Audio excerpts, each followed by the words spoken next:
I want a divorce. I don't want to carry such a burden in the form of a newly born child. The words hung in the sterile hospital air like a death sentence. Precious stared at her husband Jae-sung standing across the room in his immaculate designer suit, his expensive watch catching the fluorescent light. She had just given birth 2 hours ago. 2 hours. Her body was still trembling from the intensity of labor. Her long white hair locks were matted with sweat, some pinned back haphazardly from her face with hospital clips. Her newborn son was sleeping peacefully in the bassinet beside her hospital bed, completely unaware that his father had just rejected him before even holding him. "What are you talking about?"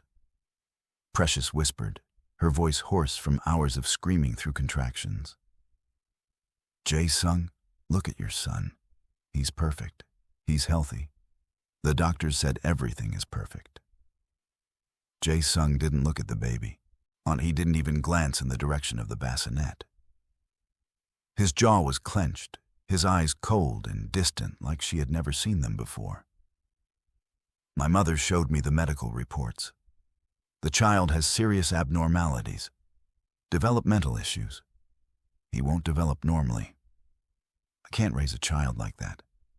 I can't burden myself with that kind of responsibility." "Your mother? What medical reports?" Precious felt confusion wash over her like cold water. "The doctors here just did a full examination. They said our son is completely healthy. There are no abnormalities.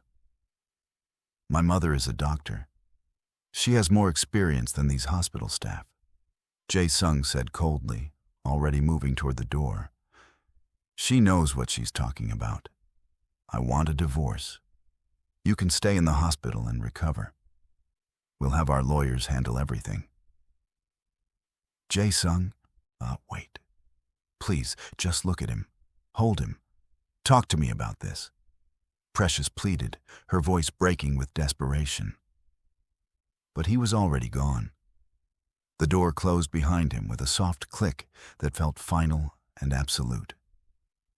Precious sat alone in her hospital bed, staring at the empty doorway, trying to comprehend what had just happened.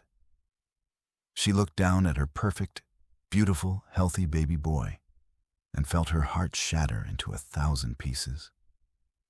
If you're watching this and you believe that families should protect each other instead of destroy each other, please subscribe to this channel. Because only people who secretly support the villain refuse to subscribe. True allies of Precious, true believers in justice and love, they always subscribe. Let's see which side you're on. The next week in the hospital was a blur of pain, confusion, and heartbreak. Precious demanded test after test for her newborn son, refusing to accept that something was wrong with her baby when every single medical professional was telling her he was perfectly healthy and developing normally. Pediatricians came, specialists came, neurologists examined him carefully. Cardiologists checked his heart. Every test came back pristine, perfect scores, perfect vital signs, perfect development in every single way. But Jae-sung wouldn't take her calls. When Precious called his phone on the second week, the mother-in-law answered instead, her voice sharp and cutting like broken glass. "Mrs. Park, please let me speak to Jae-sung," Precious said, trying to keep her voice steady despite her desperation. "My son has made his decision," the mother-in-law replied coldly, each word dripping with contempt.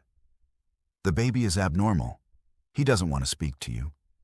You should accept your situation and move on with your life." Alone. The line went dead. Precious tried calling again. Same result. She tried calling his office. The secretary said he was in meetings all day. She sent messages. They went unanswered. It was as if her husband had simply disappeared from her life, leaving her alone to recover from childbirth and process the impending dissolution of her marriage. The confusion was almost as painful as the rejection. She had been there during every prenatal appointment. She had seen every ultrasound. The technicians had never indicated any problems. The pregnancy had been textbook normal. And now, with a perfectly healthy newborn, her entire marriage was dissolving because of phantom medical evidence that seemed to exist nowhere except in her mother-in-law's claims. Camilla arrived on the second week of Precious's recovery.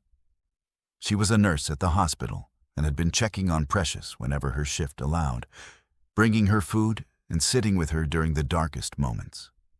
She found Precious sitting by the window, holding her baby, staring out at the Seoul skyline with eyes that had lost all hope. The white locks hung limply over her shoulders. She looked like a ghost, a shadow of the woman Camilla had known for years. "Talk to me," Camilla said, sitting down across from her. "Tell me everything that happened. I need to understand. Why are you doing all of this?"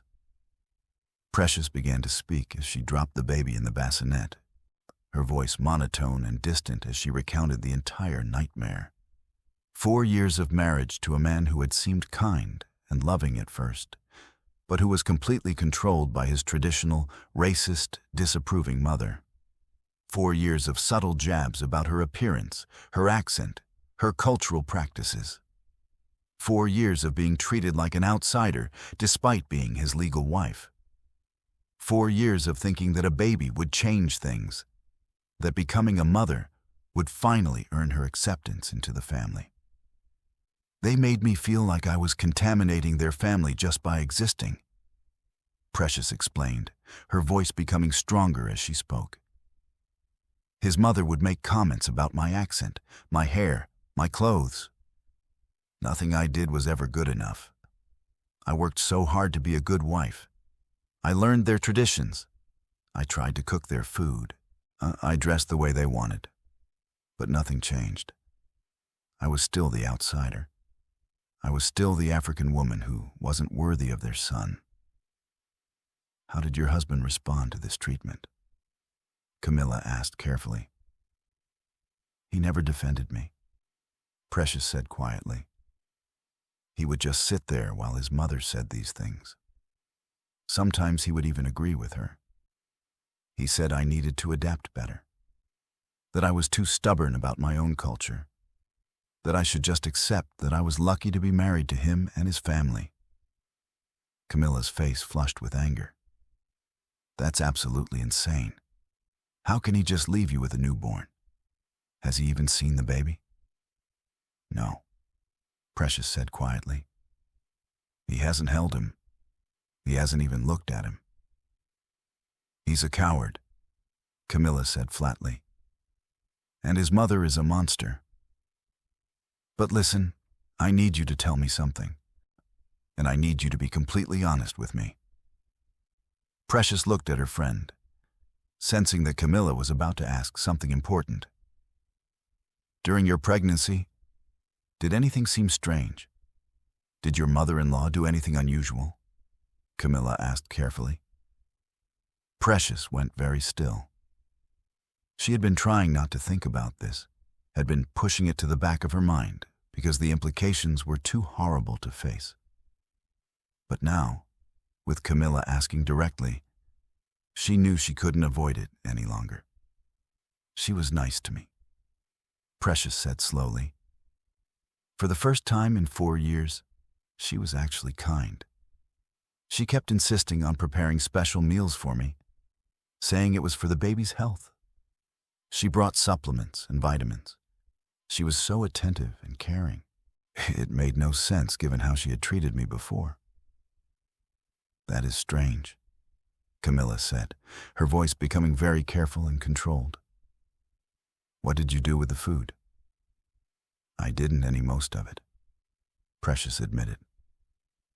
"My instinct told me something was wrong. I had learned in 4 years of marriage to trust my gut feeling about that family. So I would take the meals to my room and throw them away.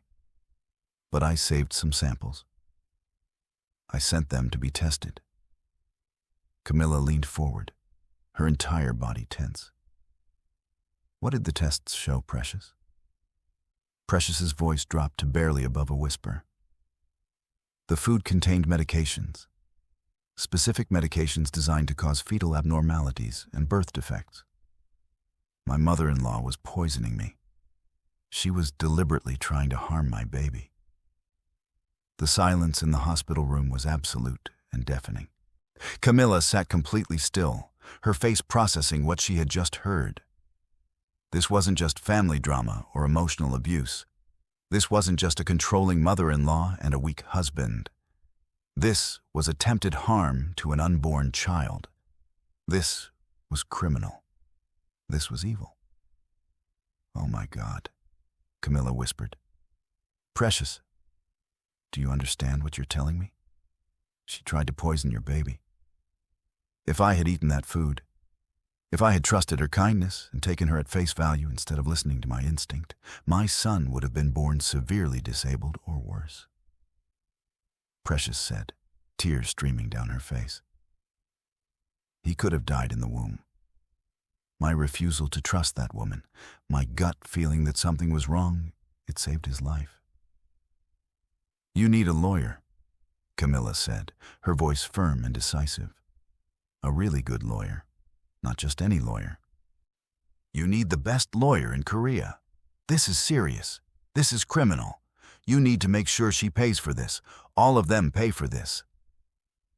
"I don't even know where to start," Precious said, feeling completely overwhelmed by the magnitude of what she was facing. Camilla pulled out her phone and scrolled through her contacts with determination. "I know exactly who you need. His name is Jin-ho. He's the best divorce lawyer in Seoul. Actually, he's probably the best lawyer in all of Korea. I've heard stories about him. He destroys opposing lawyers in court. He's won every single case he's taken on. He doesn't lose. If anyone can help you, if anyone can make sure that family pays for what they did, it's him." She wrote down a name and phone number on a piece of hospital paper and handed it to Precious. "Call him today. Don't wait. Now tell him everything." Precious took the paper with shaking hands. She looked down at her son sleeping peacefully in his bassinet, completely unaware of the poisoning plot that had been directed at him before he was even born. She made a decision in that moment that would change everything. She was going to fight. She was going to expose what that family had tried to do. She was going to make sure they paid for trying to harm her child. She was going to reclaim her dignity and her life. "I want to leave my baby with you while I handle this," Precious said to Camilla. "I need to stay focused. I need to go home first and get my things from the house." "Of course," Camilla said immediately. "Leave him with me. I'll take care of him like he's my own. And Precious, when you go to that house, you be careful. Don't let them intimidate you. You hold your head high. You're stronger than all of them combined." 2 days after leaving the hospital, Precious went back to the house where she had lived for 4 years. The house she had decorated with her own taste. The house where she had thought she would raise her family. The house that now felt like enemy territory. Her hands were shaking as she unlocked the door. She stepped inside and immediately knew something was wrong. The mother-in-law was sitting in the living room with another woman. A beautiful, younger Korean woman with perfect skin and styled hair. They were drinking tea together like old friends, laughing at something. When the mother-in-law saw Precious, her face lit up with satisfaction and triumph. "Oh, look who's finally decided to show her face," the mother-in-law said, standing up slowly. "And I wasn't sure you would have the courage to come back here." "I'm just coming back to my house," Precious said, keeping her voice steady and calm. The mother-in-law's smile widened. She gestured to the other woman. "This is Min Young. She's going to be my new daughter-in-law, the real one. This house now belongs to her. My son is going to divorce you, and there is nothing you can do about it."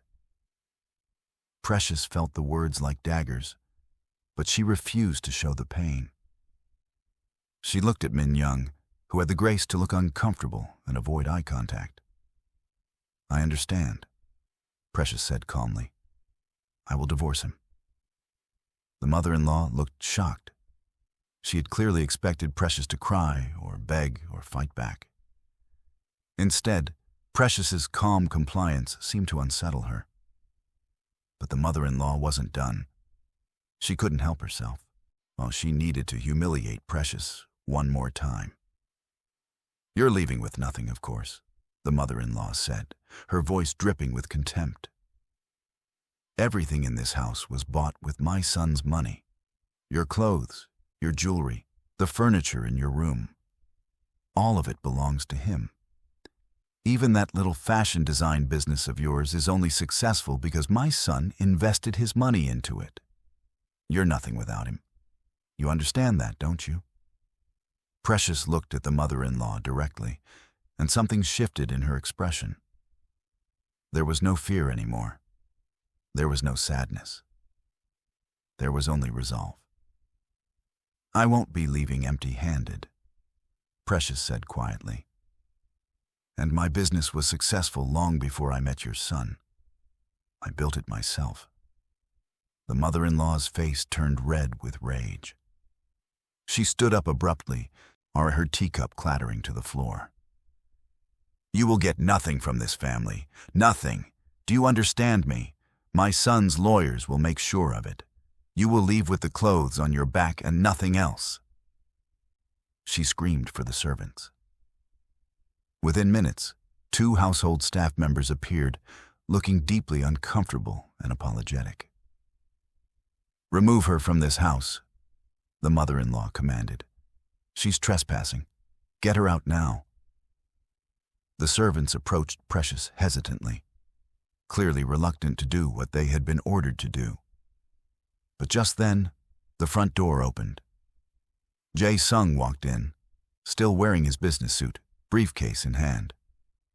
He stopped dead when he saw Precious standing in the middle of the living room with the servants approaching her, and Min Young sitting on the sofa looking mortified, and the mother-in-law didn't miss a beat.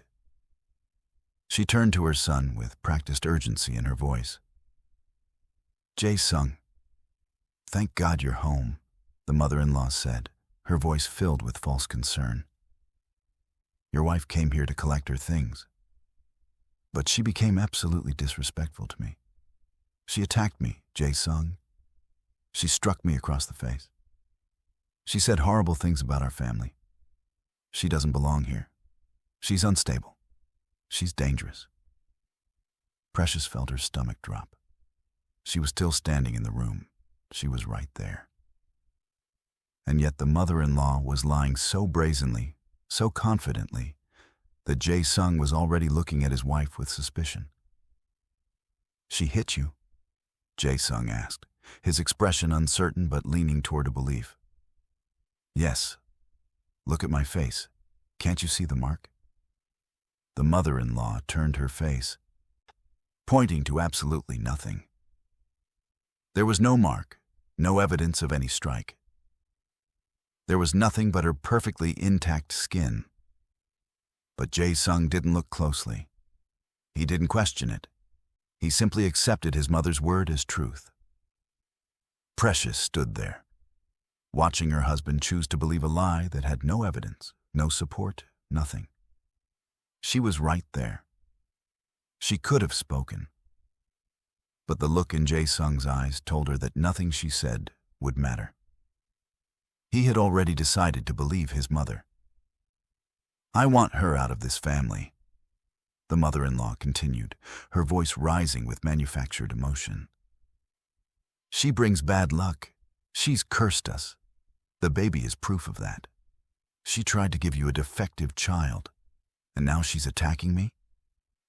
This has to end, Jae-sung. You need to divorce her immediately. No mercy, no settlement, nothing. She gets nothing." Jae-sung stood there, listening to his mother, and Precious watched him make his choice. The same choice he always made. The choice to believe his mother. The choice to abandon his wife. The choice to reject his own son. He looked at Precious with cold, unforgiving eyes. He pulled out a folder from his briefcase and held it up. I have the divorce papers right here. Sign them. I'm offering you some compensation for the child and child support. That's more than you deserve. The mother-in-law nodded approvingly. My son is even being generous with you. You should be grateful. Precious looked at the papers in his hand, then at her husband, at his mother, at Min Young sitting uncomfortably on the sofa. She stepped forward and snatched the papers from Jae Sung's hands. Without hesitation, she tore them into pieces, letting the fragments fall to the floor. The next time we meet is with my divorce lawyer, Precious said calmly, her voice steady and cold. You're going to regret being a mummy's boy. You're going to regret choosing your mother over your wife. You're going to regret not protecting your son. The mother-in-law's face turned red. How dare you tear those papers? My son was trying to help you. Your son was trying to silence me, Precious said, turning to look at the mother-in-law directly. And you were trying to destroy me. But I'm done. I'm done with both of you. She walked toward the door. The servant stepped aside to let her pass. She didn't look back. Precious left and later called the number that Camilla gave her that same evening. A man's voice answered on the second ring. This is Jin-ho? My name is Precious, she said, in her voice steadier than she felt. I need a divorce lawyer. I have a case that involves a billionaire family and attempted harm to an unborn child. And I need someone who isn't afraid to fight. There was a pause on the other end of the line. Tell me where you are. I'll send you an address. We'll meet tomorrow. Tomorrow came. The VIP restaurant was elegant and discreet, the kind of place where powerful people made important decisions over expensive wine and carefully prepared cuisine. Precious arrived early, nervous and uncertain about what to expect from this lawyer everyone said was so brilliant. She sat at the reserved table, her long white hair locks falling over her shoulders, and waited. Her heart was racing. She had never done anything like this before. She had never fought back against anyone in her life. He appeared exactly 5 minutes after the reservation time. Tall, impeccably dressed in a tailored suit that probably cost more than most people's monthly rent, with dark eyes that seemed to assess everything in a single glance. Women at nearby tables actually turned to stare at him as he walked through the restaurant. Precious watched as other diners followed his movements with obvious interest, their eyes lingering on his handsome face and confident demeanor. She had to admit, silently to herself, that he was truly attractive in a way that seemed almost unfair. But when he sat down directly across from her, her eyes widened as realization struck. This was Jin-ho, the lawyer, the man Camilla had told her about. He introduced himself, his voice calm and professional. I'm Jin-ho. Thank you for meeting with me. Precious felt her cheeks warm slightly. She mentally apologized to herself for not checking out how he looked like in the first place, embarrassed at having been momentarily distracted by his appearance. Jin-ho opened a leather notebook and said simply, "Tell me everything. Start from the beginning." Precious took a deep breath and began to speak. She told him the entire story in careful detail. The mistreatment from Jae Sung's family over 4 years. She described the subtle racism in their comments, the way they looked at her like she was beneath them, how they constantly reminded her she didn't belong. She explained how she had worked so hard to be a good wife, learning their traditions, trying to cook their food, dressing the way they wanted. But nothing had ever been good enough. They made me feel like I was contaminating their family just by existing. Precious explained, her voice becoming stronger as she spoke. His mother would make comments about my accent, my hair, my clothes. Nothing I did was ever good enough. How did your husband respond to this treatment? Jin-ho asked, taking meticulous notes. He never defended me, Precious said quietly. He would just sit there while his mother said these things. Sometimes he would even agree with her. He said I needed to adapt better, that I was too stubborn about my own culture. Jin-ho's jaw tightened slightly, but his expression remained professional. And the pregnancy? When I told him I was pregnant, I thought things would change, Precious said, her voice breaking slightly. I thought having a grandchild would make his mother happy, that maybe it would finally prove I was valuable to the family. For a few weeks, his mother was actually nice to me. She started preparing these special meals. She said they were for the baby's health. She brought vitamins and supplements. She acted like she finally cared about me. That's when she started the poisoning? Jin-ho asked. Yes, Precious said. I didn't know it at the time. But looking back, it was so calculated. She waited until I was already committed to the pregnancy, when I was already emotionally invested in having this baby. Then she started the meals. And I would have trusted her. I would have believed that she finally accepted me. But something inside me said no. My gut told me not to trust her kindness, so I threw the food away. All of it. You didn't eat any of it? Jin-ho asked, and there was something different in his voice, something that sounded like relief. None of it. But I saved some samples.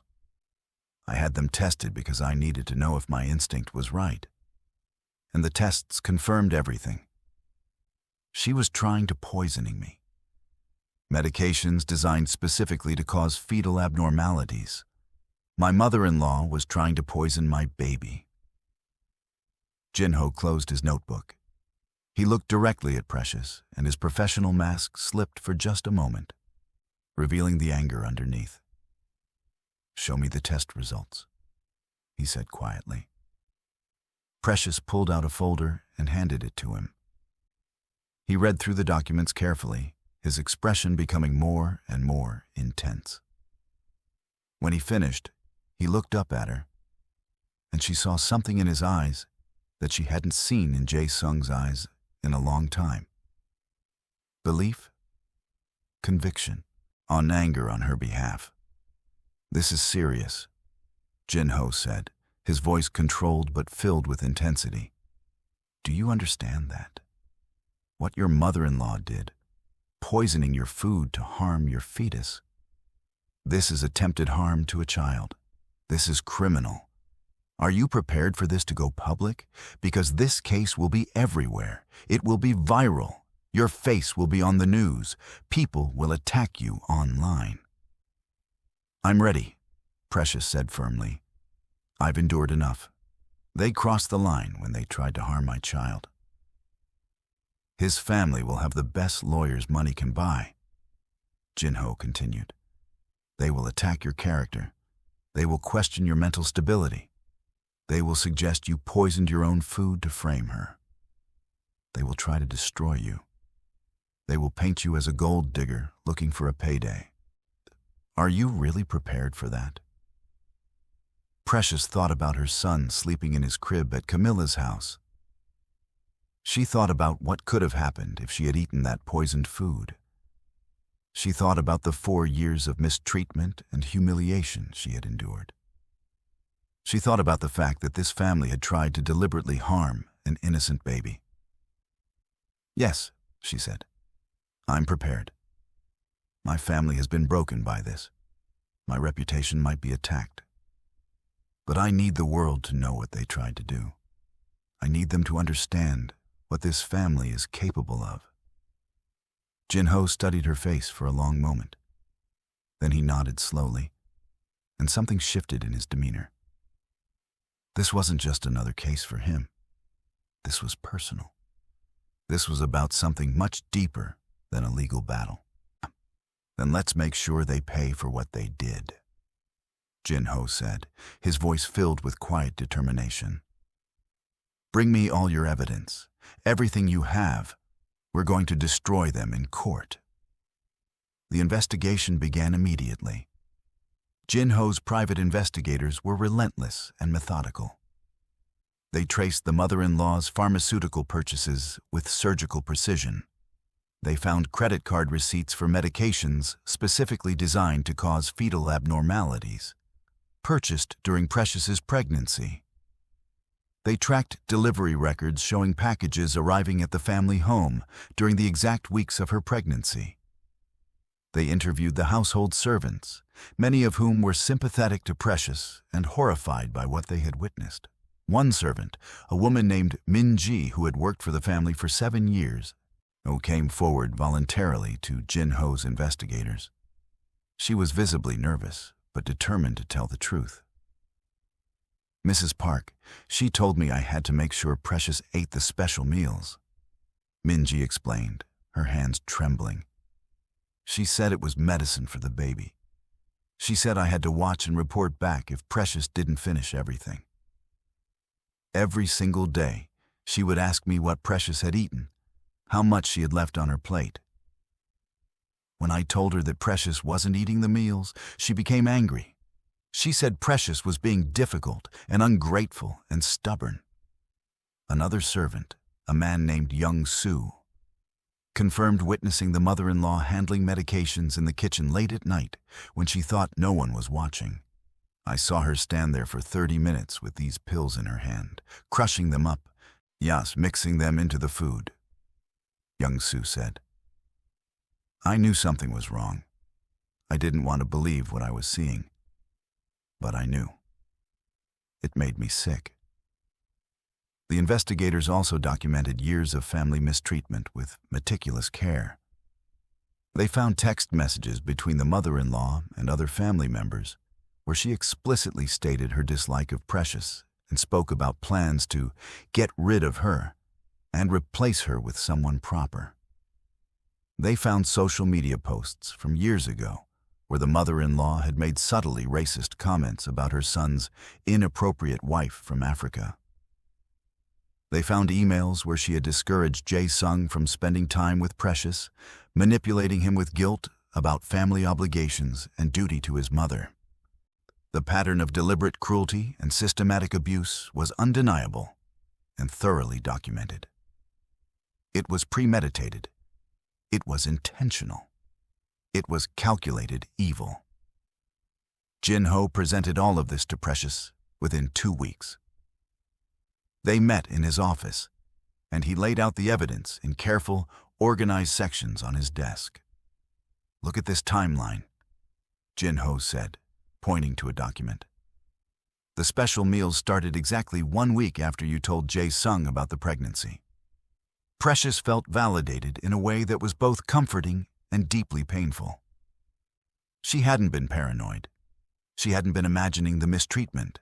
She had been systematically abused for 4 years and then almost poisoned while carrying a child. It was all documented. It was all real. It was all criminal. The husband's legal team sent a settlement offer designed to silence her completely. They offered a substantial amount of money, enough to live comfortably for years, plus custody of the baby and child support. The only condition was an NDA. She could never speak about this publicly. She had to disappear quietly and let the family maintain their perfect image. Jin-ho presented the offer to Precious in his office, his expression grim. "They're trying to buy your silence," he said simply. "They want this to go away. They want to pay you off so that no one ever knows what they tried to do." Precious looked at the numbers and felt the weight of the decision. She could take this money. She could provide for her son. She could disappear and move on with her life. It would be easier. It would be safer. But then she thought about what would have happened to her son if she had eaten it. She thought about how many other women might end up in similar situations with this family if no one stood up to them. "I'm not taking their money," Precious said firmly. "I want them exposed. I want the world to know what they tried to do. I want everyone to understand that this family tried to poison an innocent baby. Jin-ho warned her, "If you refuse this, they will fight you in court with everything they have. This will be public. Your face will be on the news. People will attack you online. Your business will be scrutinized. Your past will be dug into. Your family back home will be affected by the media attention. Are you absolutely sure?" "I'm sure," Precious said without hesitation. "When I didn't survive 4 years of that family's cruelty to accept hush money, I want justice. I want the truth to come out." Jin-ho's jaw clenched, and for a moment, something vulnerable flashed across his face. He turned away from her and looked out the window at the Seoul cityscape.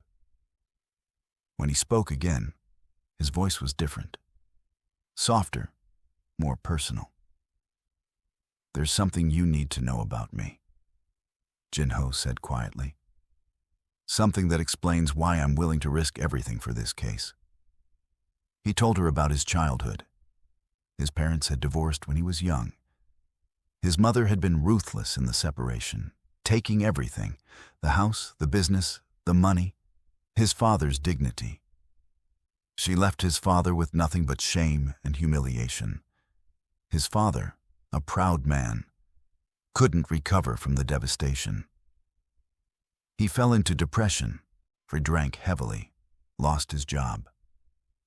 And when Jin-ho was 13 years old, he came home from school to find that his father had committed suicide. "My father deserved better," Jin-ho said quietly, still looking out the window. "He deserved a lawyer who would fight for him. He deserved someone to protect him from being destroyed by someone who claimed to love him. But there was no one. So I decided that day that I would become a lawyer. I would dedicate my life to making sure people get the justice they deserve. I would make sure families couldn't weaponize power against the vulnerable." He turned back to face Precious, and she could see the emotion in his eyes. "When I saw your case, I saw my father," Jin-ho said. "I saw a person being destroyed by someone who was supposed to protect them.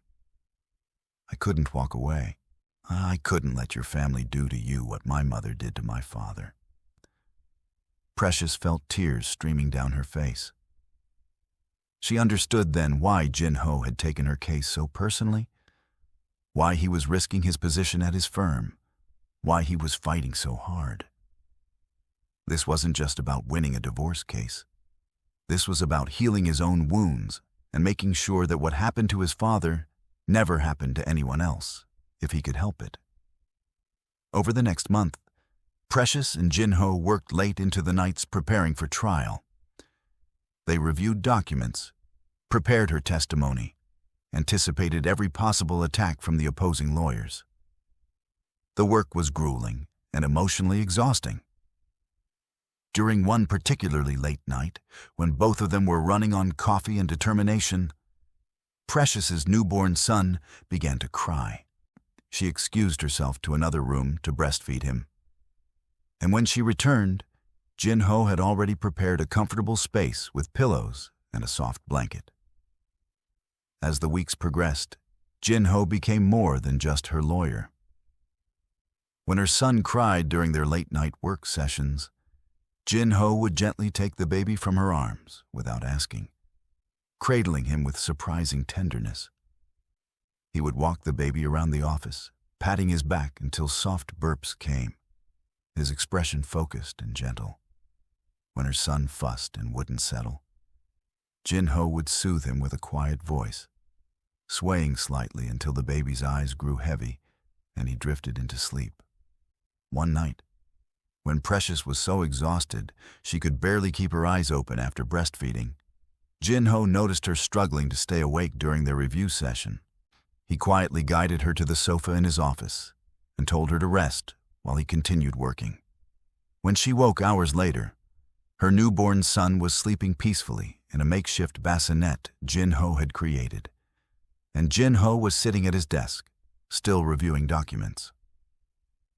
"You need to be in your best health to win this case," Jin-ho said whenever she protested, his excuse practical and professional. "I can't have my client collapsing from exhaustion during trial." But Precious knew that wasn't the only reason. She saw it in the way he looked at her son, in the gentleness of his touch, in the careful way he made sure she was comfortable. She noticed when he brought her herbal tea to ease her fatigue, when he massaged her feet one evening without asking, his strong hands working the tension from her muscles while she sat back with her eyes closed. She felt it in the quiet care he showed her, in the way he anticipated her needs before she voiced them. Precious kept her quietly growing feelings aside, tucked away safely where they wouldn't distract from what mattered most: justice, her son's future, the truth that needed to be revealed. But as Jin-ho continued to care for her and her son in these simple, touching ways, she allowed herself to believe that when this was over, when justice was served, there might be something real waiting for them both. The media storm exploded without warning. A journalist somehow got wind of the case. A billionaire Korean businessman demanding a divorce and his Africans suing them against one of the powerful Korean family. And the story was too sensational to ignore. It leaked to the press, and suddenly Precious's face was everywhere. News outlets, social media, international press. The story went viral. Online, the response was vicious and divided. Some people supported her, seeing her as a woman fighting against a powerful and abusive family. But many others attacked her relentlessly. They called her a gold digger. They said she just wanted to extort money from a rich man. They questioned why a poor African woman would marry a rich Korean man, if not for money. The racism and sexism of the attacks was staggering and deeply painful. Meanwhile, Jae Sung's family hired an expensive PR firm and launched a counter-narrative. They painted Precious as unstable, vindictive, and mentally unfit. They suggested she was a con artist trying to manipulate the legal system. The PR campaign was sophisticated and effective, swaying public opinion with carefully crafted narratives and strategic media placements. During this chaos, Jin-ho became Precious's anchor. He drove her to work, shielding her from reporters who camped outside her apartment building. He helped her stay focused on the case instead of reading the hateful comments flooding social media. He attended every media appearance with her, standing beside her as a silent but powerful show of support and belief in her truth. He became protective and present in a way that went far beyond professional obligation. Their bond deepened significantly during this period. There were moments, many moments, where they almost crossed the line between professional and personal. One night, as they reviewed documents late into the evening, Precious leaned over to point at a particular passage in a file. Jin-ho bent down at the same time to look, and their faces came within inches of each other. For a suspended moment, neither of them moved. He could smell the faint scent of her shampoo, could see the slight tremor in her breathing. Her eyes met his, and the air between them became charged with tension and possibility. His hand instinctively reached up toward her face before he caught himself and pulled back abruptly, clearing his throat and stepping away. Another evening, when they were standing at his desk reviewing evidence side by side, her arm brushed against his. The contact sent an electric current through both of them. She didn't pull away immediately, and neither did he. They stood there in that charged silence, shoulders nearly touching, both acutely aware of the proximity. Jin-ho's jaw clenched as he fought the urge to turn toward her, to close the distance between them. Finally, with visible effort, he deliberately stepped back, creating physical distance to maintain his professionalism. his voice coming out slightly hoarse when he spoke. There was another moment when Precious fell asleep on the sofa while waiting for him to finish reviewing documents. When Jin-ho returned to the office and found her there, peaceful and vulnerable in sleep, he couldn't help but stand and look at her for a long moment. Her long white locks were splayed across the pillow, her face relaxed in a way it never was during waking hours. The urge to reach out and brush a strand of hair from her face was almost overwhelming. His hand actually moved toward her before he caught himself, balling his fist at his side and turning away sharply, putting the entire desk between them. One particularly difficult night, after going through especially traumatic testimony preparation, Precious was visibly shaken. Without thinking, Jin-ho pulled her into his chest, wrapping his arms around her in what he intended as a comforting gesture. She nestled against him, her hands gripping his shirt, and for several long moments they stood like that in the quiet office. The warmth of her body against his, the feel of her in his arms, made it nearly impossible for him to let go. When she finally pulled back to look up at him, their faces were dangerously close again. His hand came up to cup her cheek, his thumb brushing her skin, and she leaned into the touch. It took every ounce of his willpower to drop his hand and step back, his voice rough with emotion.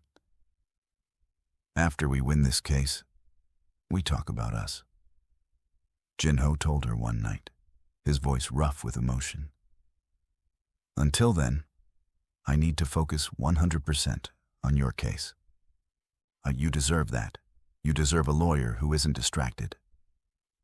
The night before trial, they met in Jin-ho's office for final preparation. Precious was nervous in a way that went beyond normal trial anxiety. Tomorrow she would have to stand in front of a courtroom and relive all the trauma, all the betrayal, all the pain. She would have to tell strangers about being poisoned, about her mother-in-law's cruelty, about her husband's devastating rejection. Jin-ho guided her through her testimony one final time. He asked her the hard questions, the ones the opposing lawyers would definitely ask. He prepared her for every possible attack, but he also reminded her of something crucial. "You have the truth," Jin-ho said. "You have evidence. You have justice on your side. Just tell the truth, and the truth will set you free." She asked him, "Now, why did you take this case? When it could have destroyed your career? When your firm wanted you to drop it?" Jin-ho looked at her for a long moment, and his professional mask fell away completely. "Because what your mother-in-law did is unforgivable. Because your husband failed you. Because you deserve better. Because..." He paused, and his voice became softer. "Because I believe in you, and I believe in justice." The next day, the courtroom was packed to capacity on trial day. Journalists filled every seat. Photographers waited outside like vultures. Security was tight, with guards managing the crowds and the intense media attention. Precious entered with Jin-ho beside her, and despite her fear, she felt stronger because he was there. She was composed but visibly nervous, now wearing professional clothing with her long white hair locks carefully arranged. She looked like a woman seeking justice, not a victim seeking pity. The husband's legal team was intimidating. Multiple expensive lawyers in designer suits who looked confident and prepared to destroy her credibility and her case. The judge entered, and the trial officially began. The husband's legal team presented their defense aggressively. They painted Precious as a gold digger who had married a rich man, purely for money. They argued that her fashion design business had only succeeded because Jae-sung had funded it with millions of his own money. They claimed she was now using the divorce as an opportunity to extract an unreasonable and excessive settlement from the family. "This woman married our client for his wealth," the lead lawyer said, his voice dripping with disdain. Her so-called fashion business is only successful because our client invested heavily into it. Now that the marriage is ending, she's making outrageous financial demands far beyond what she deserves or what's reasonable. She wants to take half of our client's wealth, his properties, his investments, all because she married him for his money. She's a gold digger trying to exploit the divorce system to become wealthy at our client's expense. We are here to defend against these excessive and unreasonable demands. She should receive a modest settlement appropriate to her actual contributions, nothing more. Precious sat at the table with Jin-ho and tried not to show emotion, but inside she was terrified. They were good. They were convincing. She could see some of the judges' faces looking sympathetic to the argument about excessive financial demands. They were successfully making it seem like she was just a greedy woman after money. Then Jin-ho stood up. His presentation was methodical, organized, and absolutely undeniable. He introduced documentation proving that Precious's fashion design business had been started before she ever met Jae-sung. He showed records of her business licenses from years before their marriage, her early independent designs, her work that had nothing to do with Jae-sung's money. He introduced credit card receipts and business records showing that while Jae-sung had invested in the business at some point, the business was already thriving and successful independently before that investment. He brought in industry experts who testified about Precious's extraordinary talent and her strong reputation in the fashion design world before she even met her husband. They testified that she was a brilliant businesswoman in her own right, that her success came from her own creativity and intelligence. He introduced testimony from people who had worked with Precious, designers, clients, business partners, all of whom spoke to her intelligence, her work ethic, and her genuine creative talent. They testified that she had built something real and valuable through her own efforts, without needing anyone's help. He introduced evidence of the years of mistreatment she had endured from the family despite her success. Jin-ho held up the text messages and addressed the judges directly. "Your Honors, I'd like to direct your attention to these text messages between the mother-in-law and other family members," Jin-ho said, his voice steady and measured. "Here, the mother-in-law writes, 'Precious's business is nothing compared to what real success looks like. She shouldn't be so proud of herself.'" This was written after Precious had received industry recognition for her designs. This shows a deliberate pattern of dismissal and racism, regardless of her accomplishments. He then presented social media posts from years prior. "Your Honors, these posts span multiple years. The mother-in-law consistently diminishes my client's worth. Here she writes, 'Some people think they belong in places they were never meant to be.'" This was posted right after Precious was featured in a major fashion magazine. The timing is not coincidental. The intent is clear: to undermine her at every turn, no matter what she achieves. Jin-ho turned to face the judges fully, his expression serious. "The evidence demonstrates conclusively that no matter how successful Precious became, no matter what she accomplished in her career, this family never accepted her. They never respected her achievements. They never treated her as anything other than an outsider. Their rejection of her had nothing to do with her worth as a businesswoman or as a person. It was rooted entirely in prejudice and the mother-in-law's inability to control her." By the time Jin-ho finished his presentation, he had completely dismantled the opposing team's narrative. He had proven beyond any doubt that Precious was not a gold digger. She was an accomplished, talented woman who had built a successful business through her own efforts and had been systematically mistreated by her husband's family despite all her achievements. Precious was called to testify. She was composed but visibly emotional, deliberately wearing the same clothes she had worn the day she was discharged from the hospital. a subtle but powerful reminder that she had been vulnerable and hurt. Jin-ho guided her through her testimony with careful, strategic questions.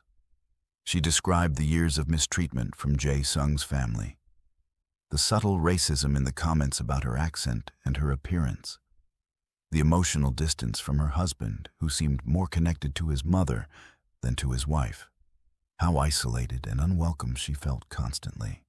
She described finally becoming pregnant and hoping that a baby would somehow change things, that it would finally prove she was valuable to the family. I thought maybe if I gave them a grandchild, they would finally accept me, Precious said, her voice trembling slightly. I thought a baby would make me part of the family. I was so naive. She described the sudden shift in the mother-in-law's behavior when the pregnancy was announced. The mother-in-law became nice, attentive, caring. She insisted on preparing special meals. She brought supplements and vitamins. She acted like a loving mother-in-law for the first time in 4 years. When the husband's lawyers cross-examined her, they were brutal. They questioned every detail. They suggested she was lying about the mistreatment, exaggerating stories to paint herself as a victim. But Precious stayed calm and composed, answering everything directly without getting defensive. Isn't it true that you're just making up these stories to get more money from the divorce settlement? One of the lawyers asked accusingly. No, Precious said calmly. I'm telling you what happened to me. Every single word is true. My instinct told me not to trust her kindness. I had learned in 4 years of marriage to trust my gut feeling about that family. So I refused to eat any of the food. She described collecting samples secretly and having them tested because she needed to know if her instinct was right. Jin-ho then played the recording of the mother-in-law's phone call to Precious. The courtroom listened to the mother-in-law's voice offering money to disappear, then turning cold and threatening. When they heard her threats about destroying Precious's reputation and having her deported, it was damning. The courtroom was tense. Something was clearly very wrong with this family.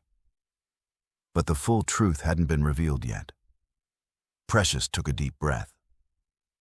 She looked directly at the judge, then at the courtroom. She spoke clearly and calmly, her voice steady and powerful. The lab results showed the presence of specific medications known to cause fetal abnormalities, developmental disorders, and serious birth defects. My mother-in-law was deliberately poisoning my food. She was trying to ensure that my unborn child would be born with serious health problems. She was trying to harm an innocent, unborn child to force my husband to divorce me. The mother-in-law suddenly jumped to her feet, her face flushed with panic and rage, despite the dread that had drained her of colors moments before. "You're lying!" the mother-in-law screamed across the courtroom. "This is all a lie. You poisoned yourself to frame me. You're a liar and a manipulator." The courtroom erupted in absolute shock. Journalists leaned forward, scribbling frantically. The husband's face went pale. He stared at his mother, then at Precious, clearly hearing this information for the first time. "How dare you make such a strong accusation?" Jae-sung said, his voice shaking with anger and confusion. "Do you want to go to prison? Do you understand what you're saying? You'll leave your abnormal child on its own." Precious turned to look directly at her husband, her voice unwavering and calm. "My son was born completely healthy," Precious said firmly. "Completely healthy. The hospital tests proved it. But only because I trusted my instinct and refused to eat the food she had poisoned. If I had eaten that food regularly throughout my pregnancy, my child would have been born severely disabled. He could have had organ damage, neurological damage, or he could have died in the womb. My mother-in-law didn't just want me out of the family. She was willing to deliberately harm an innocent life, a baby who had done nothing wrong, who was her own grandchild, to remove me from the family. She poisoned her own grandchild to get rid of his mother. Her voice cracked with emotion, but she continued. I have endured 4 years of mistreatment from this family. I have endured subtle racism, constant criticism, emotional isolation. I have tried to be a good wife and daughter-in-law despite being unwelcome. But I draw the line at someone attempting to harm my child. That is where my patience ends. That is where I stand and fight. I want justice not just for myself, but for every woman who has been hurt by family members who claim to love them. This is the end for part 1.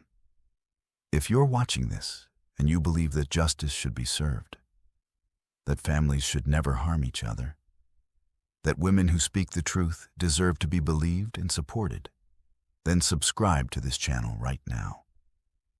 Because the people who subscribe are the ones who believe that real love protects instead of destroys. They believe in standing up for what's right. Let's show Precious that the world is on her side. The villains will get their reckoning. Make sure of it. Thank you for listening. It's been an honor.